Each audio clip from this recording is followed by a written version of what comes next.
Bienvenue à tous, vous écoutez Next Step, le podcast des entrepreneurs inspirants qui vous aide à passer à l'étape suivante. À chaque épisode, on vous propose de partir à la rencontre de personnes passionnées, d'écouter leur parcours et de vous en inspirer. Pour vous accompagner et vous guider dans cette aventure, nous serons deux. Je m'appelle Elisa et je suis avec Tariq. Bonjour Elisa, bonjour tout le monde. Alors aujourd'hui, on accueille Maha Karim Mosleh. Bonjour Maha. Bonjour. Alors Maha, par où commencer ? Tu es diplômée en sciences politiques, tu as commencé ta carrière comme réceptionniste dans une boîte qui vendait du papier toilette et aujourd'hui tu es à la tête de ta propre agence de digital. Alors pour l'instant déjà tout va bien, mais tu es aussi maman, tu es très active dans les réseaux d'entrepreneurs et dans les réseaux de femmes. Ouais. Alors première question, comment est-ce qu'un jour on décide de monter sa propre agence ? Alors, on ne le décide pas toujours, ça vient tout seul. Pour resituer, donc moi je suis diplômée de Sciences Po de communication, j'ai travaillé 10 ans avant d'ouvrir ma propre société. Comment c'est arrivé ? J'étais responsable digital dans une multinationale. Puis, à ma deuxième grossesse, j'ai eu un petit souci avec la société. Et à côté, j'étais indépendante complémentaire où j'aidais déjà des startups pour leurs réseaux sociaux. D'accord.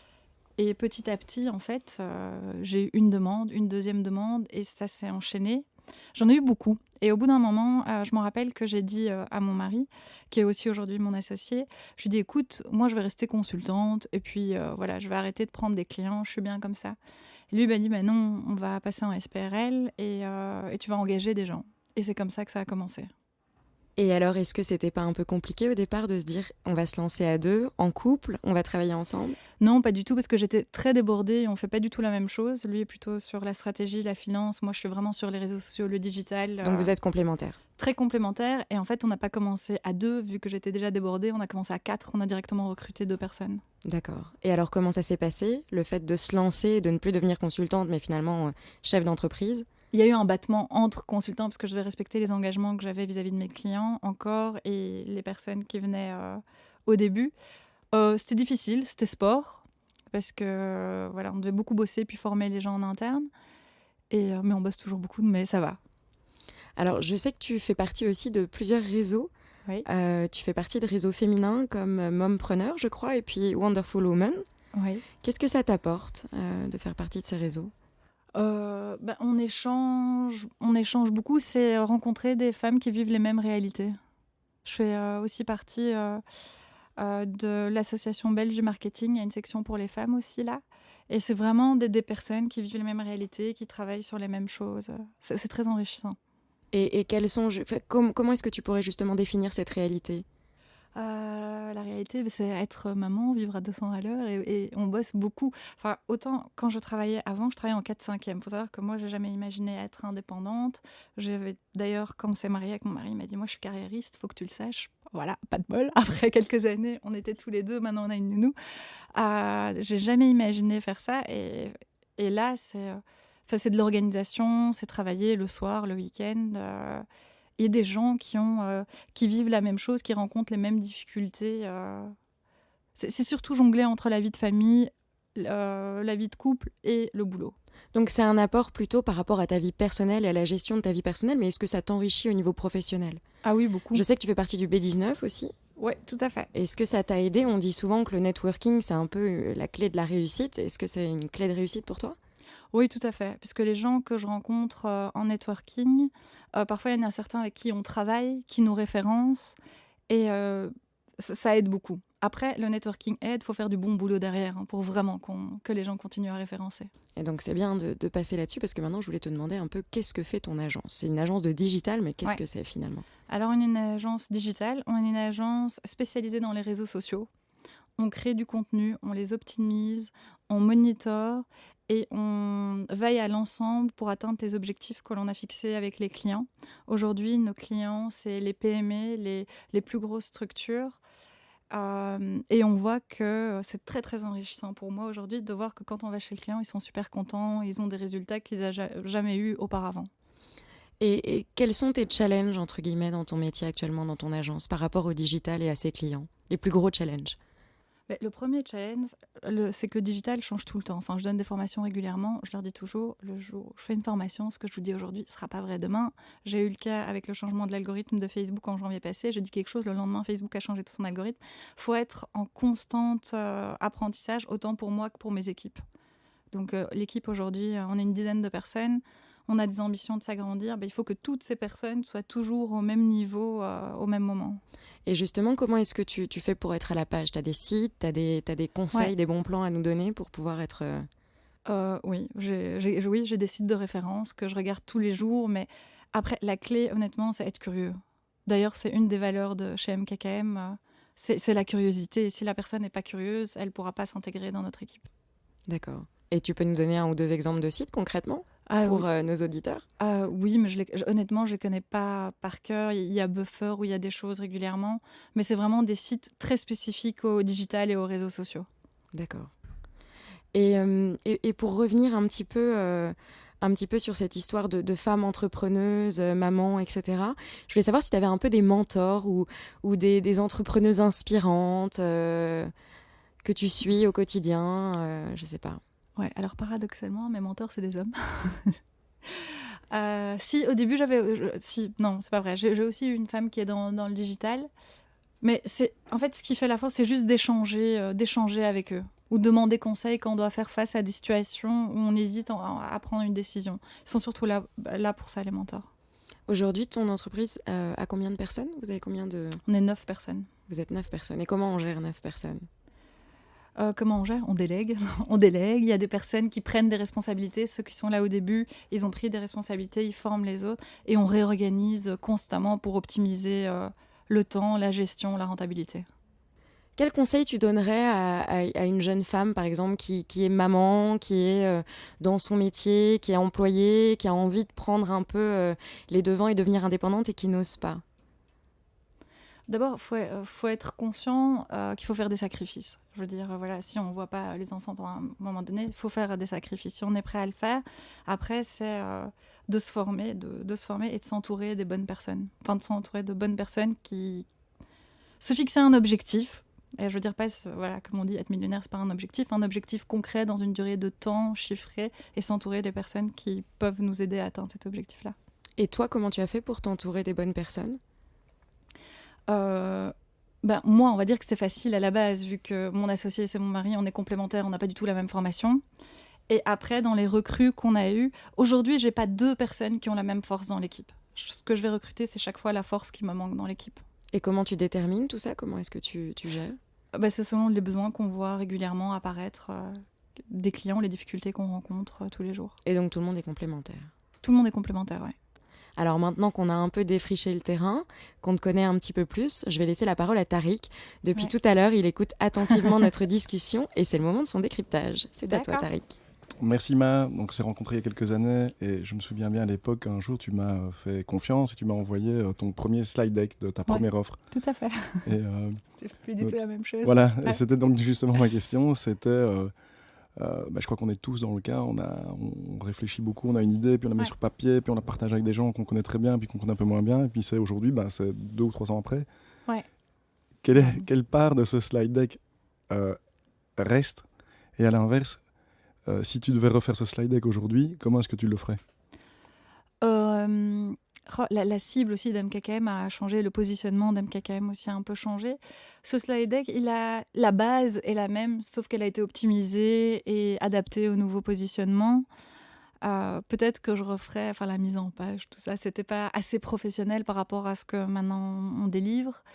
Mais non, c'est normal, c'est l'évolution d'une société. Les premières offres, les premières présentations sont pas ça fait des souvenirs, quoi. Alors, prends-le dans l'autre sens. Est-ce que des slides, ça aide à se lancer, ou est-ce que ça aide à trouver ses premiers clients et puis à évoluer ? Tu vois, quel est le point Non, ça aide à trouver ses premiers clients, ça aide à se lancer, ça aide à avoir des retours, parce qu'il y a des gens qui donnent des retours aussi, et à optimiser ces choses-là. Oui, donc on en revient, c'est ce côté confronter ta première version de toi et de ton agence à des clients potentiels et puis pouvoir matérialiser ton projet, quoi. Ouais. C'est vraiment confronté au marché parce que moi, pour moi, ce qui s'est passé, c'est que aujourd'hui, j'ai fait aucune levée de fonds, j'ai rien fait. Enfin, c'est pas, on n'est pas les startups lèvent des fonds. Là, non, il y a eu tellement de demandes que j'ai suivi derrière, quoi. Et ces offres-là, même comme ça, bah, marchaient puisque les gens après signaient, s'engageaient sur des durées de 1 an avec nous. Donc voilà. J'aime beaucoup ce que tu dis sur la curiosité, Ouais. puisque dans ton parcours, finalement, voilà, tu étudies la science politique, donc je crois que tu es passionné d'ailleurs de politique. Ouais, j'adore. Et c'est J'en ai jamais fait. c'est un peu comment expliquer à ses parents, tu vois, un peu comment t'as fait, tu vois, ou comment s'expliquer à soi-même qu'on peut être un expert du droit, des sciences politiques ou ingénieur, et puis faire complètement un autre métier, quoi. Ouais. Je suis aussi diplômée de communication, donc et la politique, ça a toujours été une passion à côté. Donc voilà, je suis d'origine libanaise et on va dire que du côté du Moyen-Orient, il y a pas mal à défricher du côté politique. Et au niveau de l'Union européenne, enfin, je trouve l'Union européenne, le Moyen-Orient, je trouve tout ça passionnant. Mais j'ai toujours, à la fin de mes études de sciences politiques, j'ai dû faire des mémoires où j'ai interviewé beaucoup de gens dans les institutions et tout ça. Et en fait, au plus j'en savais, au moins je me portais bien. Donc je me suis dit, ça, ce sera... J'avais pas trop envie de m'en rapprocher, mais ça reste une passion. J'adore regarder les débats. Mais la communication, ça a toujours été, depuis le début, puisque j'ai fait l'ECS en communication. Et j'ai toujours voulu y toucher. Quand j'ai travaillé dans une multinationale, j'ai fait du recrutement tout un moment. Dès que la place au marketing en digital s'est libérée, c'était pour moi. Donc je savais, j'ai juste eu la patience. J'ai attendu, je crois, 7 ans pour me diriger vers ce que j'aimais vraiment. Bon, là aujourd'hui, je sais que les jeunes sont plus impatients, ils veulent tout avoir tout de suite, mais parfois il faut juste laisser le temps faire et les choses se mettent bien.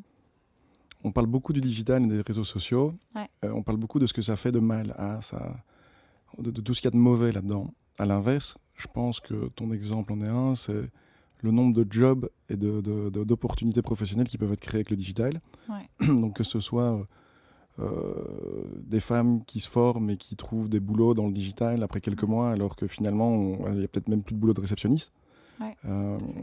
Et je pense que est-ce que c'est pas un grand challenge à la fois de communication et de formation, c'est de montrer qu'il y a au moins autant, à mon avis, d'opportunités que de côté destructeur du digital, quoi.